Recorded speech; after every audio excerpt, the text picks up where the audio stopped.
something here. I'm not used to producing. Unbelievable. I know Unbelievable. You guys ready to cure up some funk? Oh, yeah.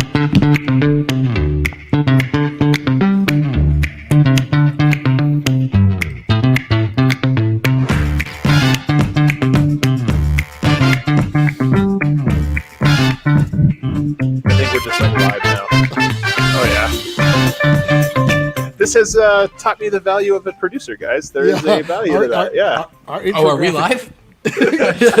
Our intro was a straight lie. It's a quarantine live edition and Monday through Friday. It was a complete lie. Welcome everybody to the DNVR Nuggets podcast, the DNVA show. Yeah. We back, baby. There it is. We are back, man. We are fully back. We've got the drops. We got all kinds of cool things. Joker got a little 4-pack. That's right. He does have a little. Probably not anymore. He probably no longer has a 4-pack. But welcome in, everybody. I'm Adam Mades.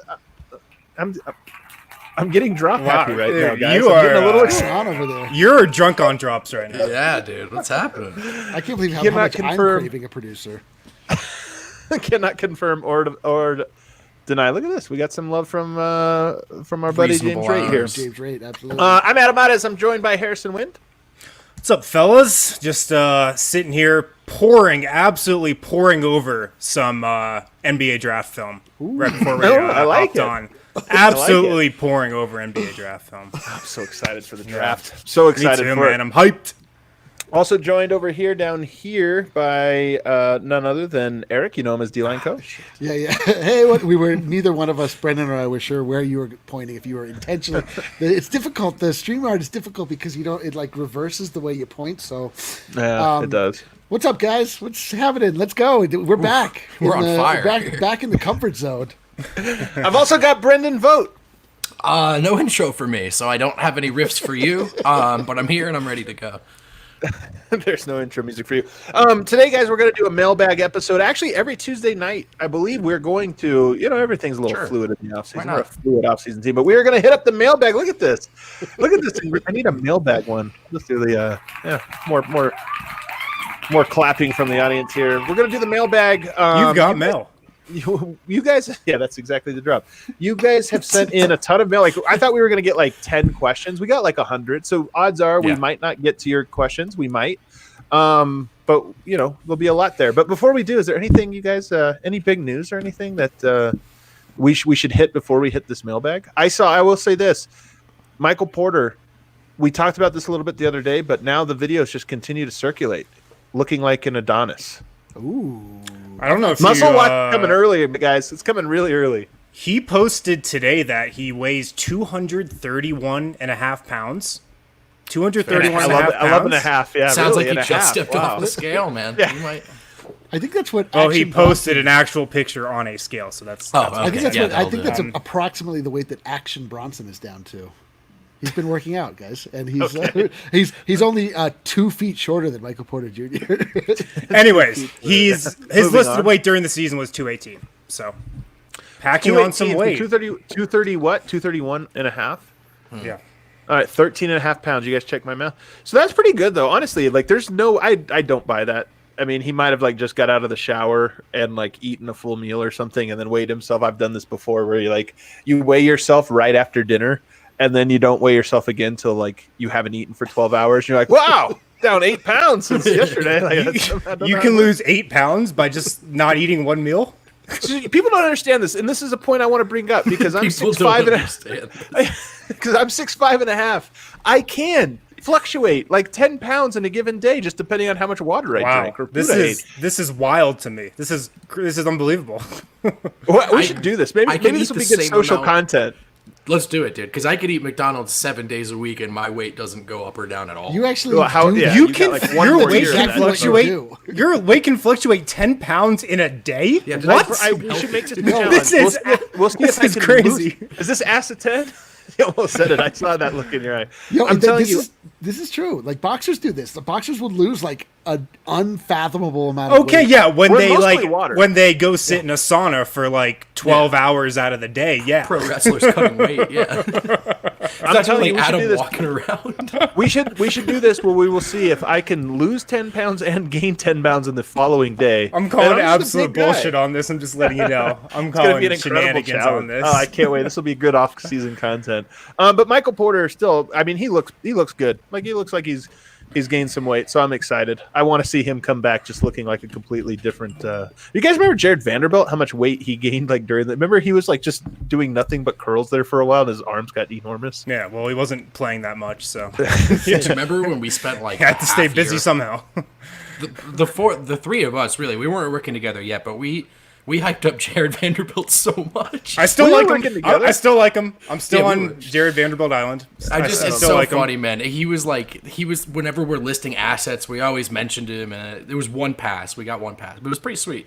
That was a good pass. That It was a great pass. Yeah, was it a was bounce pass. It was a really good pass. His Transition. debut was actually the high point of his career in Denver. It was Yeah, the like 2 minutes 5 he played that rebounds one in time, 2 and- minutes. That's so true. If only somebody could have said, like, "Hey, man, it's as good as it gets for Jared Vanderbilt here in Denver."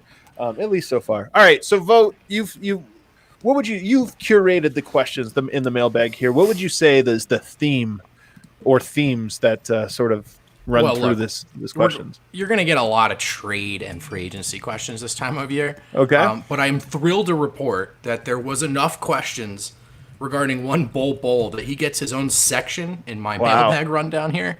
So if there's a Can't common wait. denominator in most of these questions, it's one Bol Bol. Okay. All right. Well, where are we going to start? Are we starting? Bol Bol, or Well, are we here's starting some elsewhere? just like some quick hitters, some fun ones for you. I'm gonna call these our Okay. appetizers. Yeah. Okay. Oh, get us loose here. And this one comes to us from @MUT_GodXB1. I already regret reading Love it. all of the ads. Yeah, we don't have to do that for all Step of these. one. Actually, we do. Let's do I it. do, because I said I would. Is that picture of Jack Vlatko real or photoshopped? And follow-up question: does he have a spot in the rotation next year? Guys, I think the picture's real. Dude, it's 100% real. We already went over this. I'm a Photoshop expert. I couldn't create that if I tried. I could not create such a perfectly lit recreate. Like if you have to look at all the contextual clues, like the way that the light is casting over his rippled yet Oh my God. tender body. Wow. This is like Wait, so Rodman we're back doing into the the male rebound form. thing. Click, clack, that way, goes this way. Immediately back into the male form. One podcast into the offseason. It's real, man. I mean, Yeah, he posted a follow up where he chided all of you doubters out Yeah, there, and he heard the put chatter. hashtag Photoshop. That dude's real. Very self-aware. I wonder. I really want to know where he saw the photoshopped conversation. Like that's such a good. I really want to believe that. Well, he's I added watching him from the NBA DNVR show. Nuggets account, and I asked him, so I don't know if that's why. That's so funny, man. I love Vlatko. I hope he's on the team for 10 years at least. No, but he's like Jared Vanderbilt, and this is the thing: if you're in the NBA and you're not playing, you really can either just sit there and like dick around like JJ Hickson did. Were you covering the team when JJ Hickson was here, Harrison? Were you here yet? No. Yeah, that guy was like so clearly just like looking at the clock. He was like the student that's just like looks at the clock all day and is like waiting for the time to get out. Yo, that might be my least favorite Nugget of all time, JJ. That's a really good candidate for least favorite Nugget. JJ Hickson's a good candidate. And there's a lot of good candidates, unfortunately. But actually, Tim Hardaway might be the ultimate least favorite Really? Nugget. Remember, he was here for like 10 days and threw a television onto the screen on the court and then retired. So I guess we have to throw Jordan McRae into that same. Jordan McRae also. At least he had hit a some- couple 3-pointers. Yeah, JJ Hickson, terrible Denver Nugget to watch. Double machine somehow. An absolute stat. He was like a full stat filler, but like could not hit a single bucket that you wanted him to at any point in time. And then later on went on to commit a B&E. So there you go. Oh, that's right. I forgot about that. Good times. Good times. Anyway, Vlatko absolutely ripped. Was the question, will he get run next year? I don't see it. I mean, look, I like Vlatko. I think he'll be the way I would put it is that if he had to play for 5-6 games in a row, I wouldn't really mind that. I mean, he was part of the 7. I think he can go out there. I think the longer he's out, I do think there's probably a ceiling on him, and I'm not exactly sure what position he is in the NBA. Right. I think he might be a 4.5, like maybe a 5, but he's He just really so might be short. a 5. He really Might be a backup 5. 5. But I will say this: I'm rooting for him 100% of the way. What do you think, Win? I agree, man. Like I don't feel uncomfortable if he's going to be out there for just a stretch at a time. He proved it in the 7 in the win in Utah. But yeah, I don't think he's playing much this season. A thing on the weightlifting though, you see it with rookies a lot because they go from playing in college where they're like going to class and then like going to practice / weightlift. All of a sudden they're in the pros and they're just like on an NBA weightlifting program. Right. It's like totally different. These guys get jacked out of nowhere. Yeah. So. That's right. Yeah, I wonder if Vlatko is bulking up because he knows what Adam just said, which is maybe his future in the NBA is as a bigger guy. But I'm with you guys. He's not a rotation player, but he might get some run. If there's an injury or something. Yeah. If Bol Bol is the most exciting player on the Nuggets, like you never know what's going to happen. I feel like with Vlatko, he's never played, but I know exactly what's going to happen when he gets out on the floor. Yeah. He's good for like 5 points. The thing is, yeah, exactly. It's such a long season. You think it's funny, like everybody starts to think about like what will the rotation be like? Who's going to get run? And then it's like there's just so many minutes to be played over the course of an NBA season. People get tired. There's like back-to-backs. Like I could absolutely see him filling a role. There's some nights when Mason Plumlee gets a lot of run. There's some nights when he doesn't play at all. Yeah. It's like, but yeah, I mean, he definitely fits the person. Remember when Johnny O'Bryant was in the rotation for like a solid month? What are you talking about? Like Hall of Fame Nuggets, absolute legend. Hall of Famer, Johnny O'Bryant. Johnny O'Bryant played off the bench in that Warriors win. Yeah, of course. He came in and hit like 3 threes, dude. That was him incredible. and Mike Miller. Yeah, unbelievable. Yeah. All right, Brendan. What else? Let's move on from that one. That was a good first one. It was a good starter. At Mario45T, this is for our resident draft expert here, Harrison Wind. If the Nuggets do keep that 22nd pick and they use it, the question is, would it likely be an end of the bench guy? So, I mean, what is this going to swing the needle for Denver if they draft this year? Yeah, probably not this year. I mean, it's tough to get that guy anyways at 22. And the fact that Nuggets are so deep, I wouldn't think whoever they pick at 22 is going to play a big role at all. Unless they just hit on like a Malcolm Brogdon type. But right. I don't see it. Mars? Yeah, I think that's probably right. I'm looking up the history of the 22nd pick. So last year was Grant Williams, Chandler Hutchison, who I don't haven't heard that name in a while. Jared Allen, very good. Malachi Richardson, Bobby Portis, crazy eyes. It looks like every other year there's a player here. Jordan Adams, Mason Plumlee, anybody? Fab Melo, Kenneth Faried, Elliot Williams. It's literally every other year. Mello. So if I just told you Kenneth Faried, Mason Plumlee, Bobby Portis, Jared Allen, Grant Williams, you'd be like, ooh, there's good value there. But if I told you Chandler Hutchison, Malachi Richardson, Jordan Adams, Fab Melo, and Elliot Williams, you'd be like, oh, wow, they're all scrubs. So you can get a damn good player at 22. You really can. Grant Williams last year. Yeah, that's true. So that means this year is a down year for the 22nd pick. I mean, but even if it's a good player, it takes time for them to really. I mean, the way I was thinking about this this morning, in a way, it's exciting that the Nuggets are primed for their least important draft in, I mean, how many years, guys, right? This is the first time where I really feel like they actually do have bigger fish to fry. You want to win the draft every year, but they're not the draft away from accomplishing what they want to do next season. And they did the MPJ and they did the Bol thing. Now those guys need to play. And so you're not really looking at this draft like, is there a guy who swings any needles one way or another, in my opinion? You also wonder with rookies this year, like, are they going to be behind the 8 ball? Because it's not like you can just be in the gym, around the clock once you get drafted. I'm sure it's going to be a little different than in years past. So I wonder if just kind of the rookie curve is going to be steeper this year. Yeah, this is easily the least excited I've ever been for a draft, which is funny because we're covering it. But like, just what it means for the Nuggets is like it's like you either have to look at it as you are just trying to acquire, like, turn the theoretical capital of a first round draft pick into an actual good player that becomes capital, and you can increase the value of beyond the theoretical, which means just getting the absolute best player out there. But there's no space on this team. There's no space on this anywhere. Like, Vlatko Ćančar is a really good player, and we're talking about whether or not there's any room for him. Well, I don't know. I mean, if you got him at 22, you wouldn't be bummed. Like, he sort of fits he's maybe not. They got him at like 50 or 50. Yeah, and that's just it. Like that's why this front office is so incredible. Is they find value so late in the draft so often. So it's just more of that. Like they just have to find another hidden gem that they can draft and stash. I wouldn't be surprised if they just get a Euro. Yeah, I think they're going to find at best a Monte Morris, a Torrey Craig, that type. And what do those guys have in common? They all spent a year seasoning before they got called up to the big leagues. I just think that's probably where the Nuggets are at.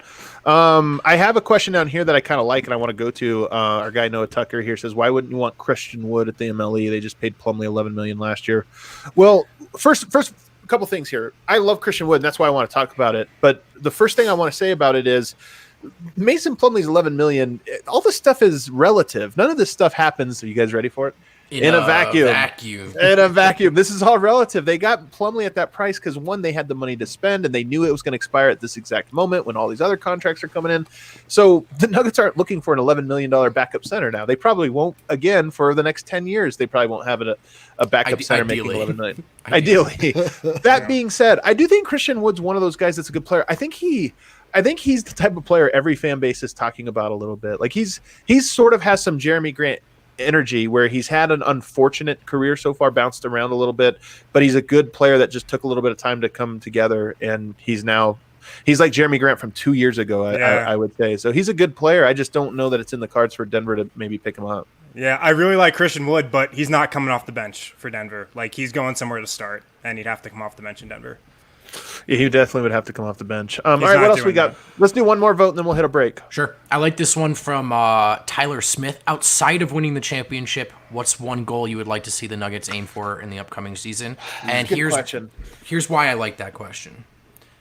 Because I, for the first time this season, am kind of there, where I'm not interested, actually. I actually think the goal is the championship. And so we could give some answers of, like, I'd like to see Jamal shoot this many threes. I'd like to see MPJ play this many minutes. Those things are all building towards the best version of this team, which can win a title. I really think we're sort of past the moral victory part now, if that makes sense. Mm-hmm. Well, I don't like framing it that way because the moral victory dialogue is a little... Yeah. You get what I'm saying. So I would frame it slightly different, and I would say this. For me, I do think that they are in the point now where it is championship. That's the ultimate goal. But every year I've said this of this rebuild or whatever it is, this we don't skip steps era, is they just need to get closer.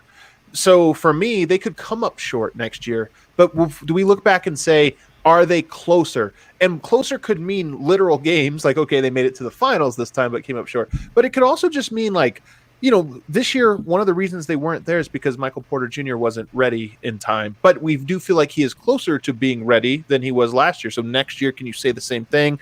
Jamal Murray improvement, and then maybe that's also Bol Bol. So it's just, is this ship moving in the right direction? Because it's so hard to climb to where the Nuggets are now. It's even harder to get over. But at a certain point, you can't. It becomes hard to tell if you're moving backwards or you're kind of going away from the tide. So for me, it's forward momentum. Yeah, and a key part of that is discovering new things about yourself. Like, that's a big goal for this team throughout the regular season. They've got to discover new things that Michael Porter Jr. can do, new things that Bol Bol can do, new things that PJ Dozier can do. Those things are important. So that would be a goal for me, Denver discovering new things about itself. And another goal would be to get the games back on TV. That's a good one. Solid goal. That's a good goal, Harrison. I was gonna say for my goal, I would like to watch this team play in person. Yeah, that would be like a very big goal. Laughing so it's so sad how really pathetic our goals are. Just like for survive, let's. It's been a rough year, but I mean, really, you really just want to see exactly like you guys are saying. You want to see more of those seeds come to fruition. You want to see Michael Porter Jr. become the best version of himself and really start to mesh with the other top two. You want to see where Gary Harris is gonna fit into this club. Does he still fit any version of the long-term vision? Like, can he rebound? Can he be who we thought he was? There's always like really interesting storylines, which is why which is honestly like why I hate when people sort of deride the idea of the regular season, like, oh, it's so boring, let's get to the championship. Like, Like, dude, like there's many interesting things that happen throughout the course of a season that like, and you don't know, there's so many human factors that come into play, and I don't know. I just can't wait to watch it. But that would be another. I know it is true though that you're kind of hitting on her point. One of the goals for next season is to be wildly entertaining, which is what the Nuggets have given us for like 5 years in a row. Maybe different levels, but they've all been worthwhile. So just another successful season would make it worthwhile, and for it to be worthwhile, they probably need to have some kind of forward momentum, or not forward momentum, but some awesome stuff happened along the way. Harrison, why don't we take our first break here? Let's do it. Pick up some Palisade Peaches from Breck Brewing this week. If you're looking to pick up some beers, you can get them from your local liquor store. You can go to the Source at the Breck Brew Farmhouse.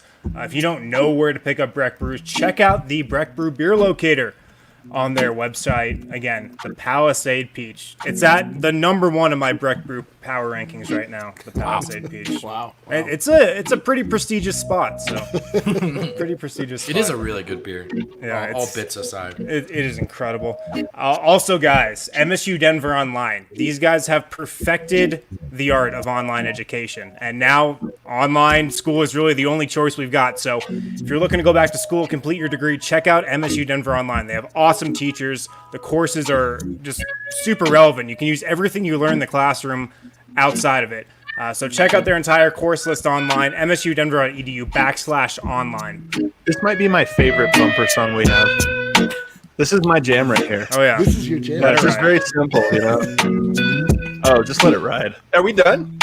Yeah, we're done. Yeah, you were gone. That was really quick. Can we listen to song just play for No, we don't have time. We got so many damn questions, man. All right, let's get to our questions. Let's go. Lightning round. Let's go. I'm ready. All right, these two questions are related. I know how I'll do this.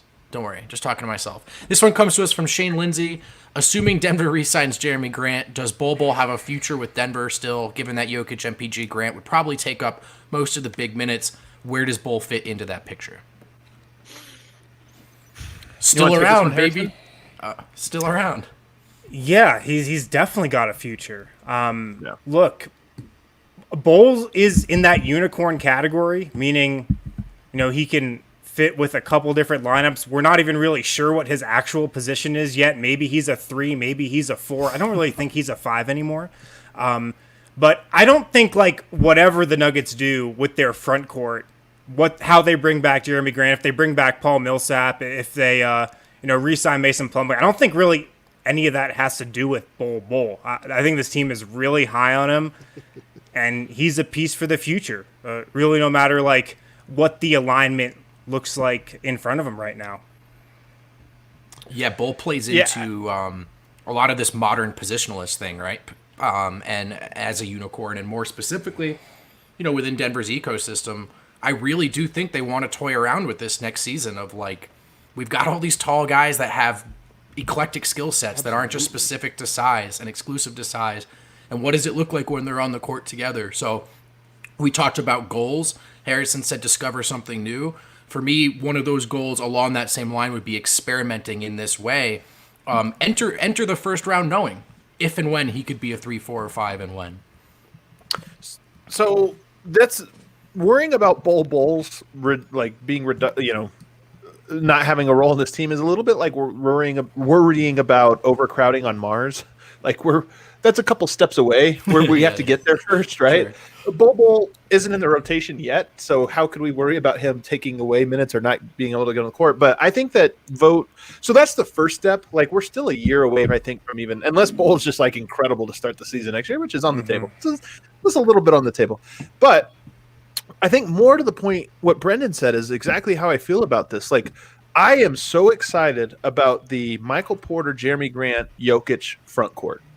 But could the Michael Porter Bol Jokic front court also be something interesting? Could the Michael Porter Jeremy Grant Bol combo be something can Jeremy Grant move to the 3 with Bol? Can Jeremy Grant move to 3 with Michael Porter? There's so many different ways you can sort of move things around that might work. Maybe Bol is out there, Michael Porter's out there, Jeremy Grant's out there, and Jokic is out there. All 4 out there because it just works that way, and somehow it works. So it is something I think to say okay, at some point that's probably going to become an issue or has the potential to.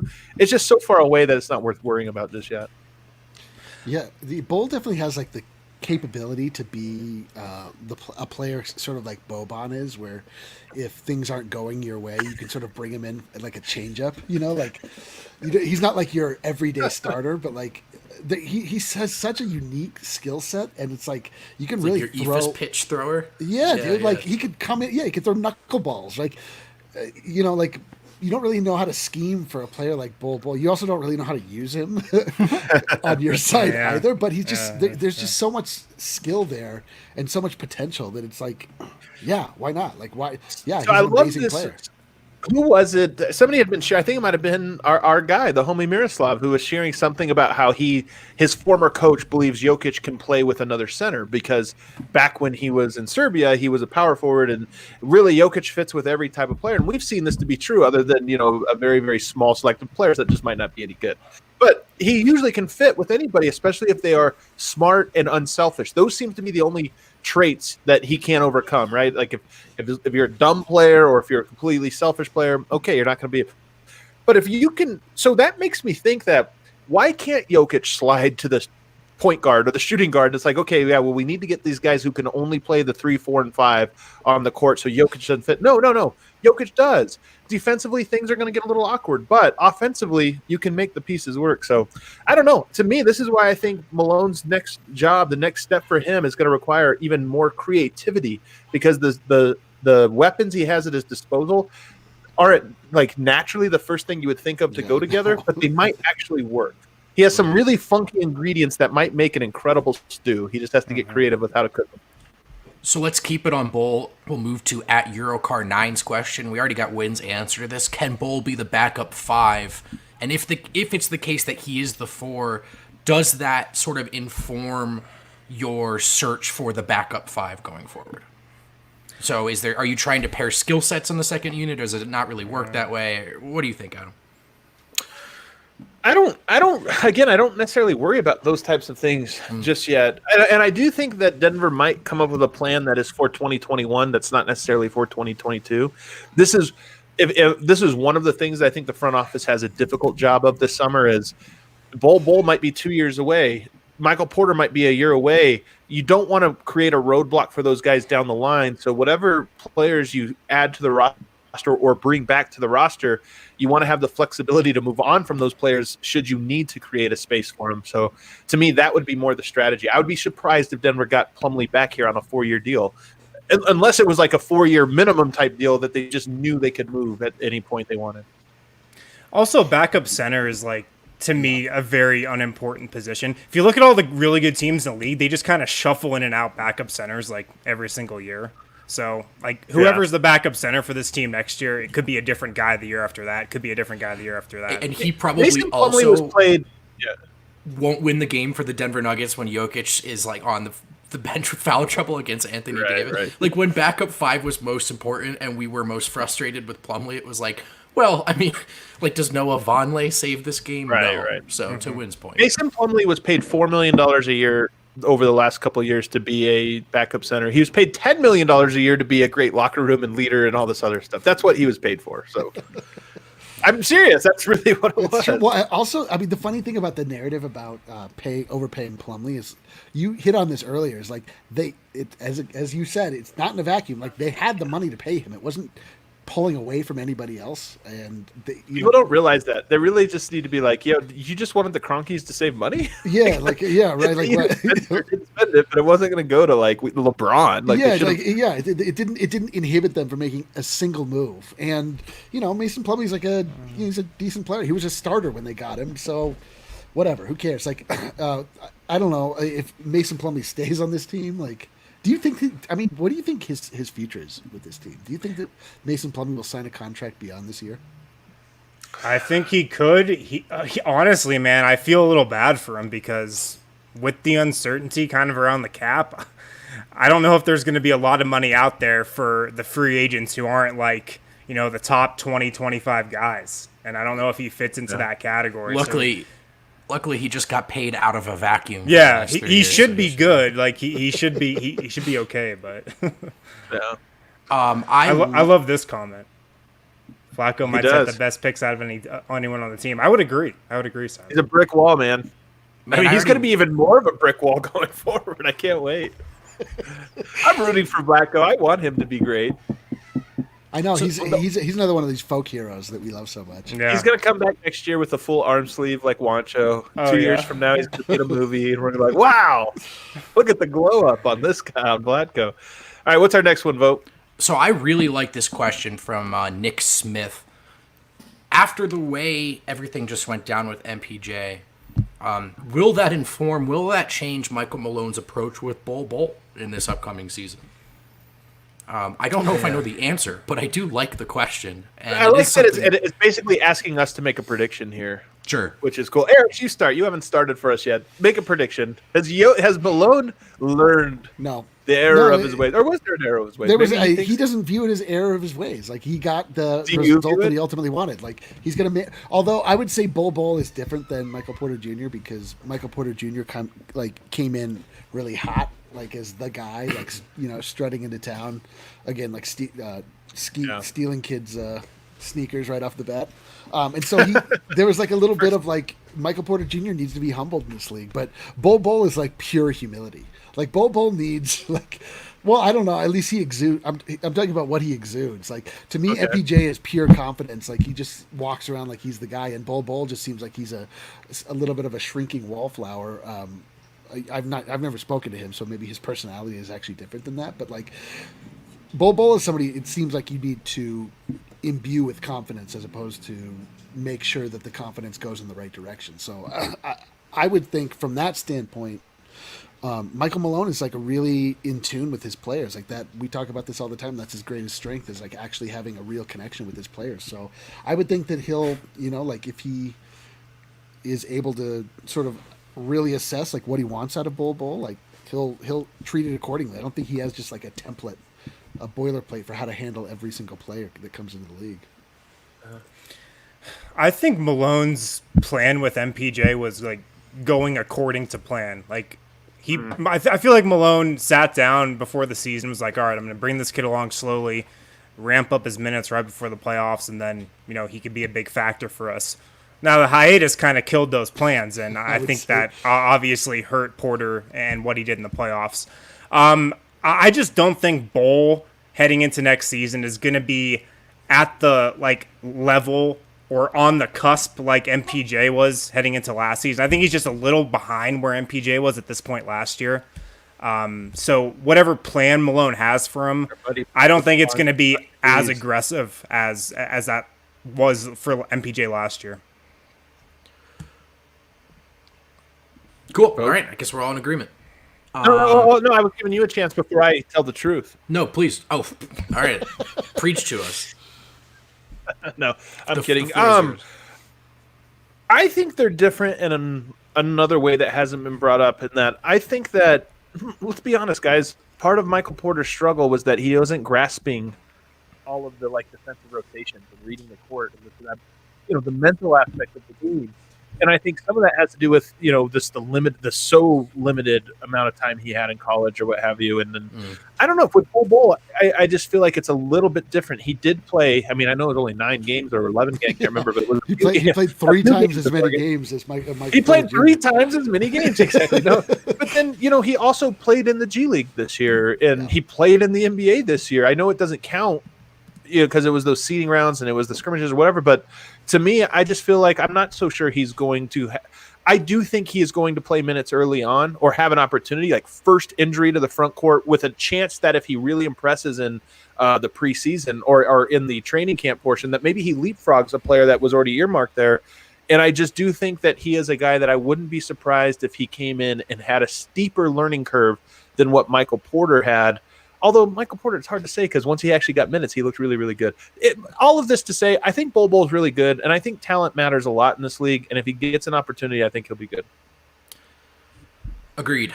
OG Mile High fan asks us, who is the best player the Nuggets could trade for with Bol, Monte, and a first-round pick? Which I think is a little specific of a question, so I was going to try to open it up a little more to you guys. No, I like it. I like it because it is a backup, a high upside, like a super solid backup, a high upside prospect, and then a well, my first question to you guys, based off his question, is Bol the centerpiece of that trade? If you're the receiving team, Monte first round and Bol, How do you rank those assets coming in?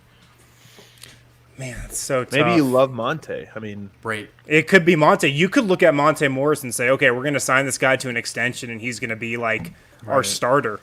Or we're going to have one of the best backups in the league. I think teams view Monte as a starter, or some teams do. I think if you asked 30 teams to rank those assets, you'd probably have a lot of variation in how they ranked them. That's an interesting one. Who's the best player you could get there, though? I mean, I don't know. I'd have to go through all of the list. I don't know that it's a great player, though, because usually a trade has an established, this guy's going to start for you, no questions asked, and maybe he's not a star, but he's going to bring you a known thing.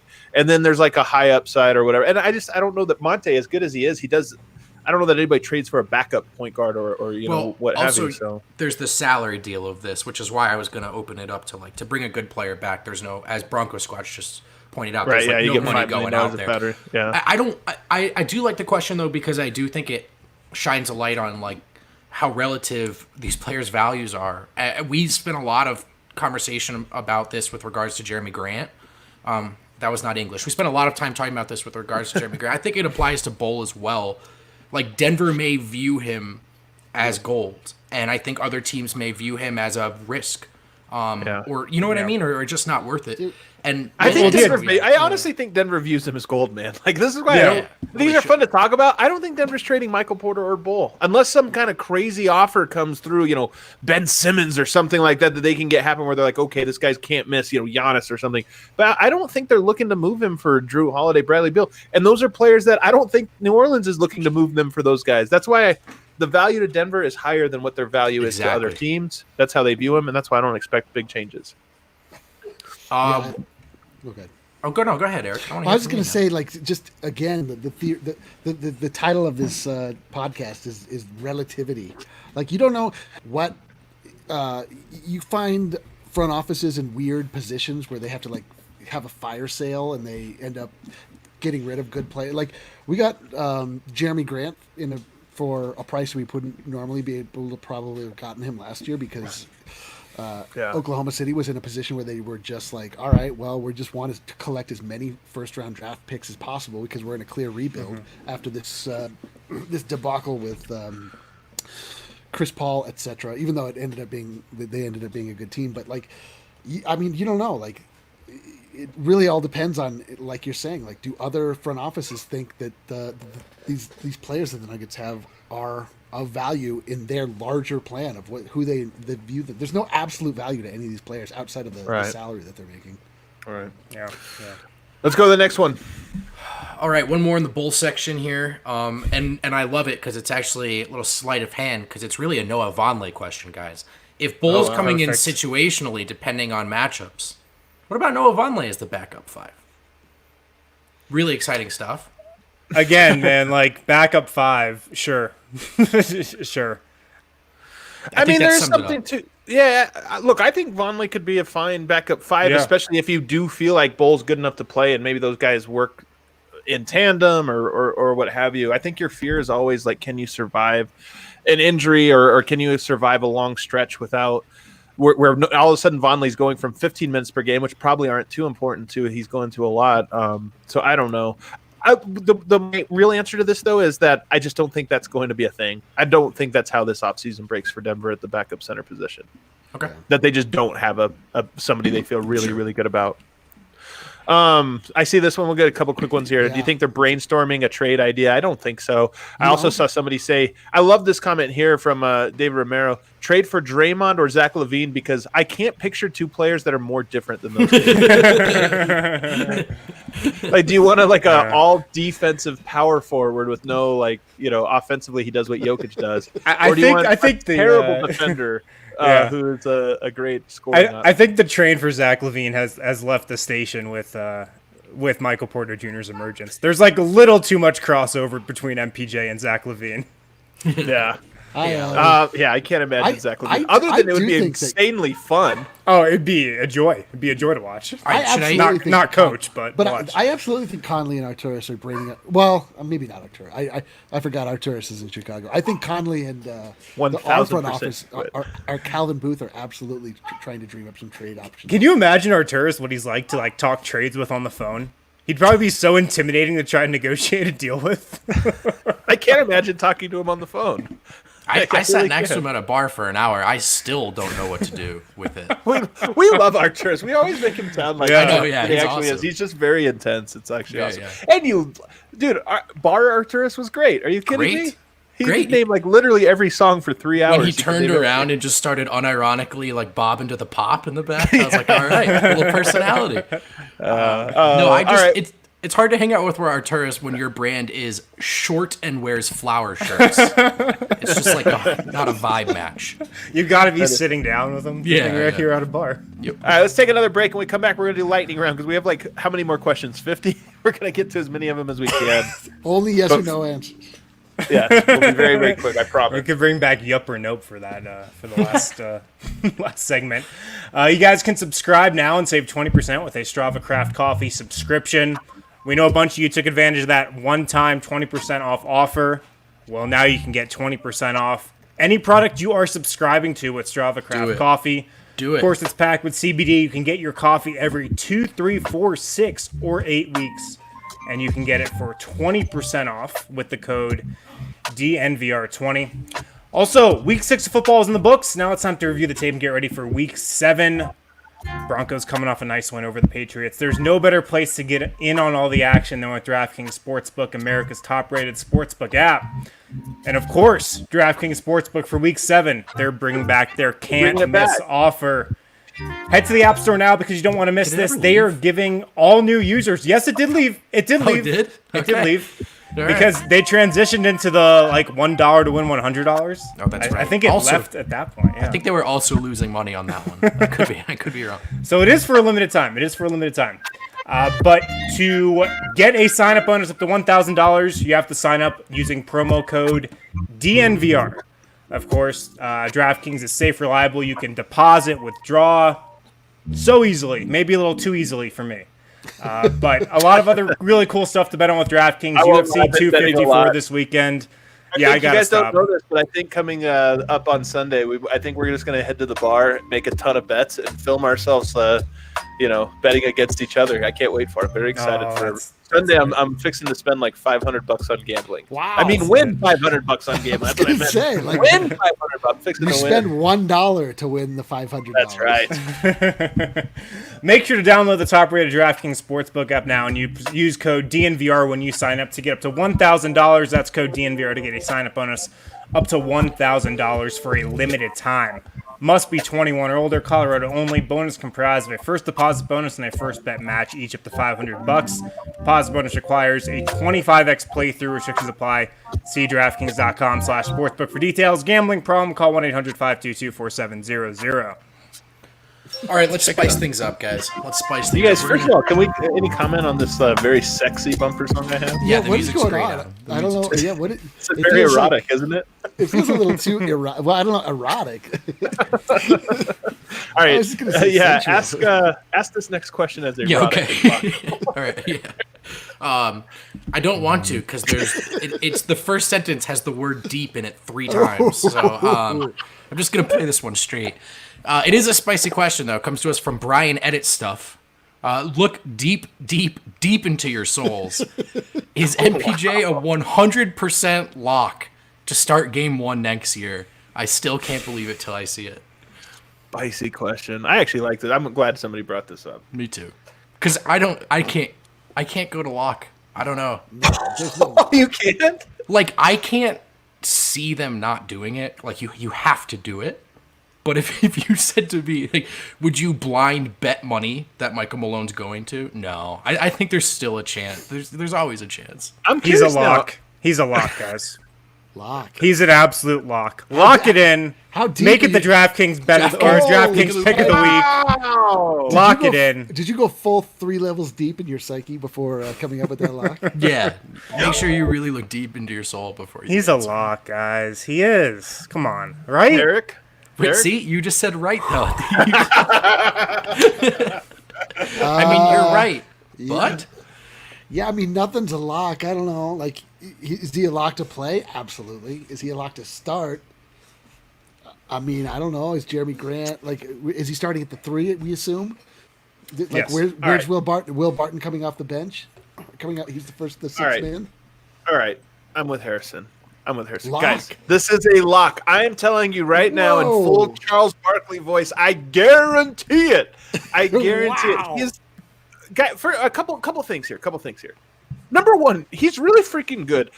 I know that the playoffs happened and like he was, he was still the highest plus-minus player of the entire playoffs. Like, when he was on the court, he was good. Do you remember that he scored 37 points in the seeding round? Like, the last time we saw him get real minutes, he was scoring an enormous amount of points almost every single time.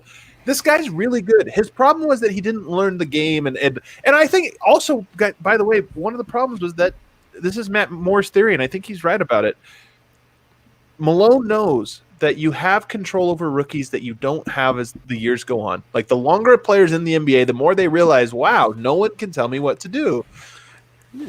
That's your theory? I've been saying on the show for like 4 months. Same goddamn thing the entire year. The exact thing, like word for word. But it's fine, please. I do like Matt, so it's...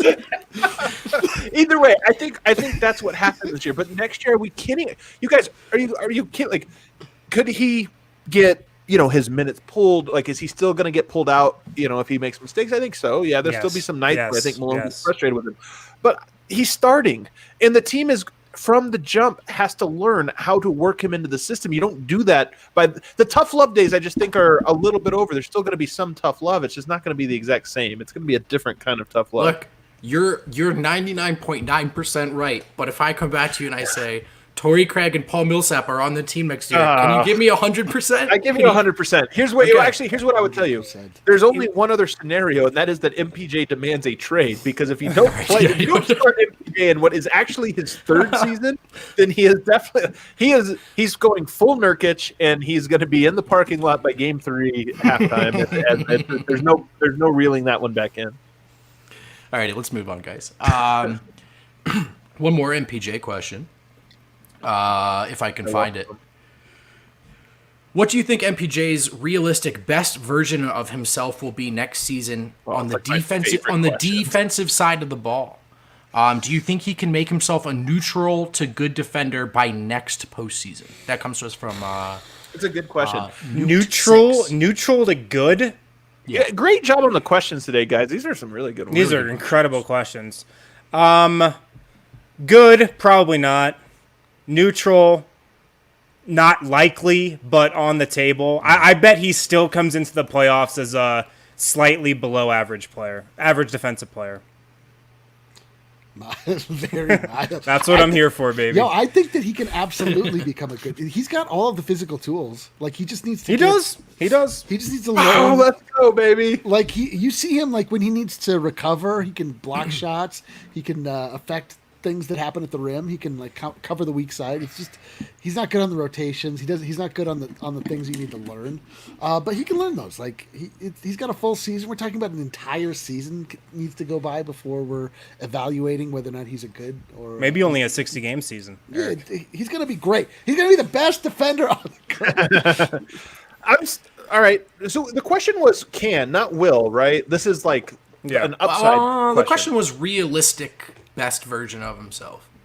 Realistic best. Okay, so within reason. I'm going to go ahead and say it. I think he can be at least an average defender. This is best case scenario. Like, if you ask me where he gets, I think he's going to be a mistake-prone, sometimes up, sometimes down defender. Next year, that's what I predict. But it's not beyond my, ability to say, no, this guy's 6'10" and hyper mobile. He blocks a lot of shots. He grabs an enormous amount of rebounds. I think he's probably going to continue to be mistake prone, but I think he might be one of those guys that just also makes up for it because he makes so many plays. And that's just where I think he will be. I actually think it's pretty realistic to expect that of him, to where he'll be good enough that teams might still target him, but that the returns on those targetings are low enough that it's not like, well, we can't win if he's on the court. It's just like, okay, we're Nuggets are 10% worse because this team is attacking him so much, but they're 30% better on offense, and the win comes out in the wash. Strong agree. That's how I would define neutral in this situation, which is like just good enough that you'll live with it because he's dropping 30 on the other end, you know? I agree. And that I actually do, I think, expect to see by the end of the season. By the way, Jamal Murray can be this guy sometimes. Like he's also like his defense has gotten a lot better in his team. I don't think as a team defender, I don't think Jokic will be there. But like Jamal Murray one-on-one guarding a guy is still a little bit of a you've got LeBron James on an island. You're still like, oh god, okay, it's Murray. Like whatever. I think it'll be the same with Michael Porter. I don't know. He's so long. He's so tall. He blocks shots. He makes things happen. I think he'll have really good games, really bad ones. Well, let's throw the conversation back to the old core, which almost gets left behind these days. So much interesting stuff to talk about on the fringes. Lawson and Fareed? No, Jokic and Murray. I like this one from Cypher11. What does Jamal need to average next season to get an All-Star selection, and do you think he does it? I like that one. Who would he have to take this one win? What was it? What does Jamal Murray need to average to get an All-Star selection? Yeah.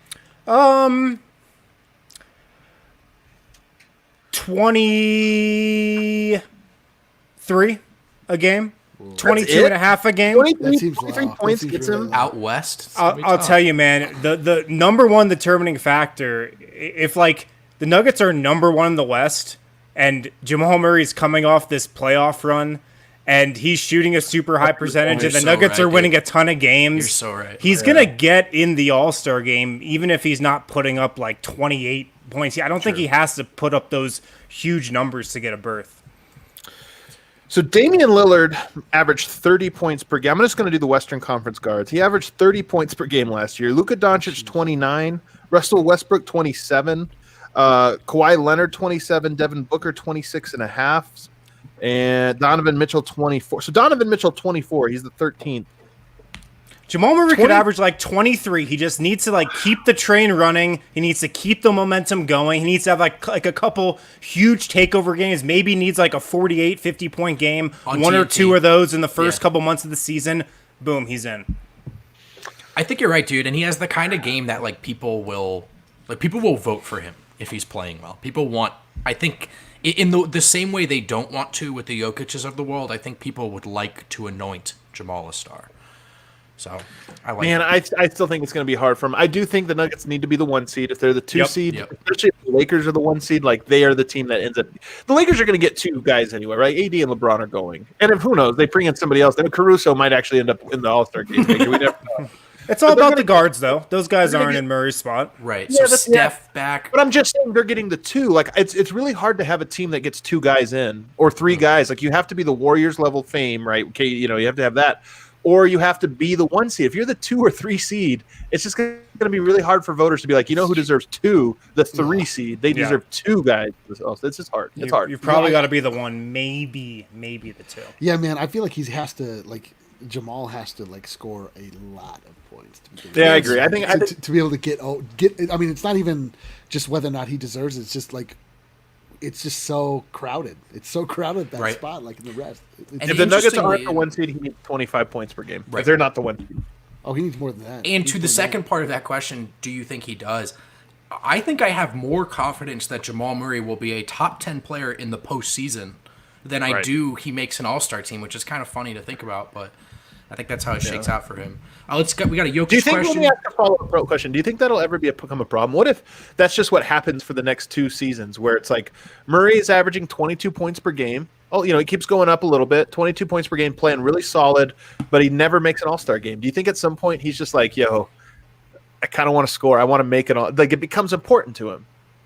Jokic keeps making it. He keeps getting of course it does. Of course, yeah. I feel like every player would think that. Even Jokic, we make fun of Jokic for not really caring about this stuff, but I feel like he appreciates the recognition. Yeah.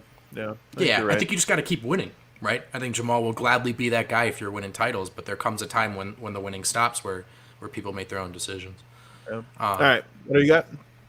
Give that man a shoe deal. We should, you know what? This would be the ultimate flex if we can peer pressure Adidas into getting a Jamal Murray shoe. There's the Donovan Mitchell. We have done it.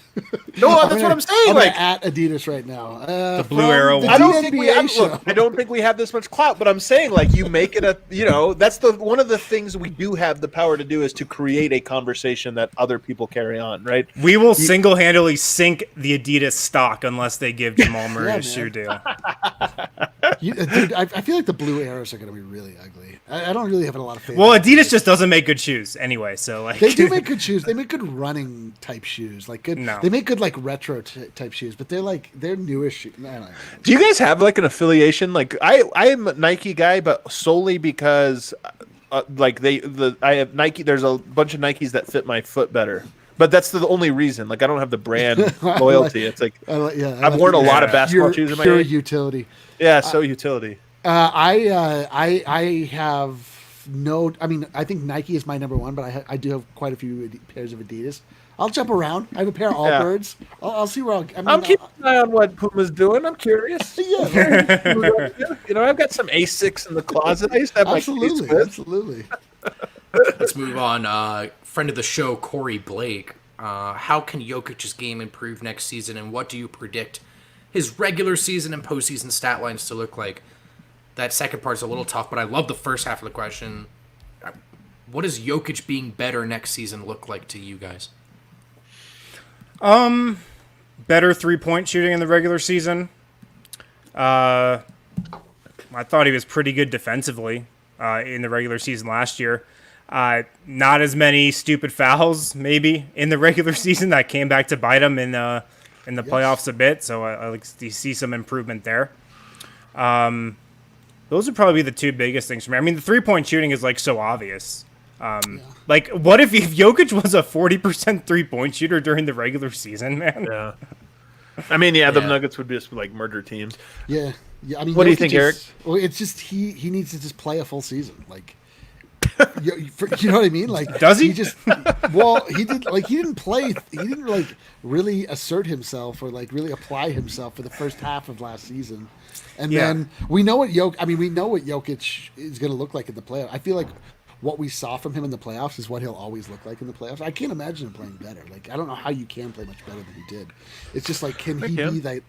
Well, I mean, a little bit. Like he just. I don't know what else you can expect from that guy. Like he just did. His 3-point shooting was on point in the playoffs. His energy was on point. Like everything was on point. Like I just want to see it over the whole season, man. Do you have one vote? I thought Wynn kind of touched on it earlier. I still think there's some lead by example demeanor stuff here and some mental focus stuff. And his playoff run was so good, but we actually did see like a tiny bit of November creep into that Utah series midway through. Oh, yeah, for sure. And there's just got to be like it's dope that he knows he has the switch, but I would like to sort of form that brick wall. You know what I mean? Of like, you got to go through me every night. And I'm not going to wilt just because you're pushing a little harder than I expected, and so on. I think we talked about this a couple shows back, but for me, I've always kind of run away from I've made the aggressive, assertive distinction with him. But I think that he's probably at a point now where I do think he would benefit from the ability, an increased ability to just put somebody in the torture chamber. And when I say somebody, I mean a team. Like. Right.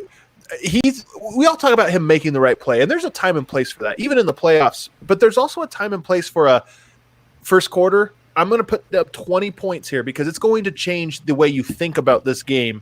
And he has some of the ability to do that, but I want to see him have more of the ability to do that, where it's like, man, that nobody on that team can guard him. Even the double team can't really guard him. He's getting to the foul line more. He's just as soon as he catches it, he's attacking. To me, that's a big part of his game going forward now, is becoming that punch first guy, not react guy. Mm-hmm. We have time for one more vote.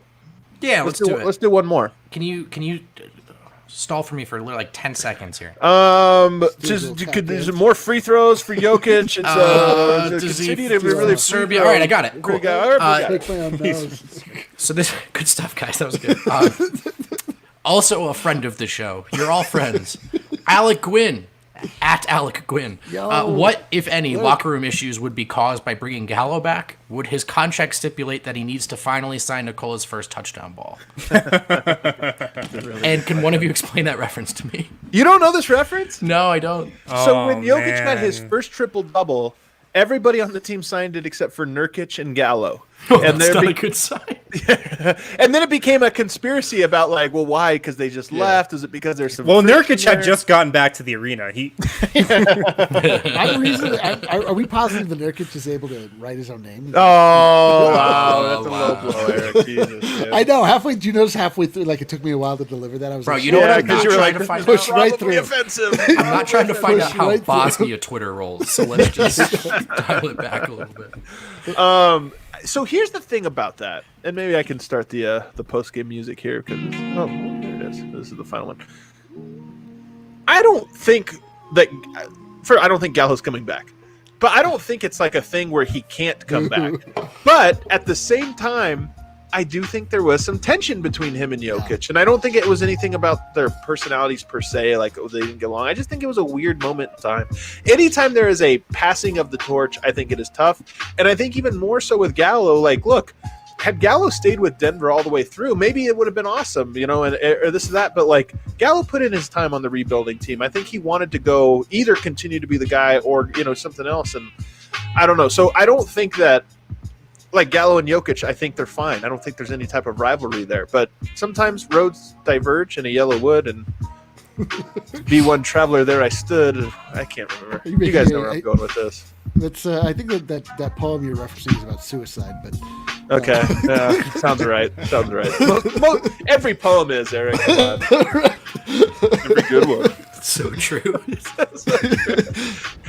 You're all like in high school and you write the essay, but like, yeah, this one makes me really sad. Like, oh, that's really good. Good job on your poetry report. Was that Robert Frost? You're right. Is that Robert Frost? Yeah. You're right, though, Adam. Like, it's that time of the Nuggets was really strange just because the Nuggets were really good for that season right after Carmelo left, and Gallo was a major part. He was our leading scorer for a long time. He was like the backbone of the team. We were going to make some real noise in the playoffs. He got hurt, and it derailed the entire thing, and sort of the Nuggets' entire universe was centered around Gallo. And for such a disruptive player like Nikola Jokic to come in and nobody saw it coming, it's a little weird when all of a sudden people are looking to somebody that's not you when you've held that position for so long. So I think that it's funny to think that Gallo went off to have more success in other places when he had absolute failure everywhere he went. But I would love to have. No, I disagree. Oklahoma City was good. Okay, all right, no better than Denver. How about that? Okay, there you go. But I would love to have Gallo back. I mean, there's no player that I love more than Danilo Gallinari. Yeah, I know. I kind of would like to close that circle. I just gotta say, guys, Gallinari today working out with Steve Hess in Denver. Yeah, that doesn't mean anything. Steve Hess also not with the Nuggets. Gallo loves Denver. I'm just kidding. Actually, if you want a little nugget, I'm going to plug another show. Gallo going on with George Carl later this week. On the Truth in Basketball podcast. Also a friend of the show. All of this. Also a friend of the show. How cool is that? A friend of the show, George Carl. Think we could get Gallo on this podcast? Maybe. I don't think it'd be very interesting, to be honest. Gallo's like one of the worst interviews. Gallo, have you heard of E. Fody? And how did you plug a podcast that Gallo is going to be on, and then in the same breath say that listening to Gallo be interviewed is not interesting? You know what, Eric? You are muted. Thank you, everybody, for tuning in. This was fun. I miss it, man. I miss the old DNVR show, the old live, hanging out with everybody in the comment section, all this stuff. We're going to be back again tomorrow at noon, I believe, going live as well. We're going to have Taylor, the girl who films things for the Nuggets, was inside the bubble for the entirety of it. She's incredible. She's going to tell some stories about Alaska, some stories about being inside the bubble, some stories about just filming the Denver Nuggets. I think you guys are really going to enjoy it. And then, of course, Friday, the DNVR show. Who knows? Maybe even we'll have a sneaky appearance from our Serbian correspondent. You never know. Good night, everybody. Oh, God, I don't have – Allie's watching. Watch me fumble this, Allie. All right, let me see. I go to here, and then I hit the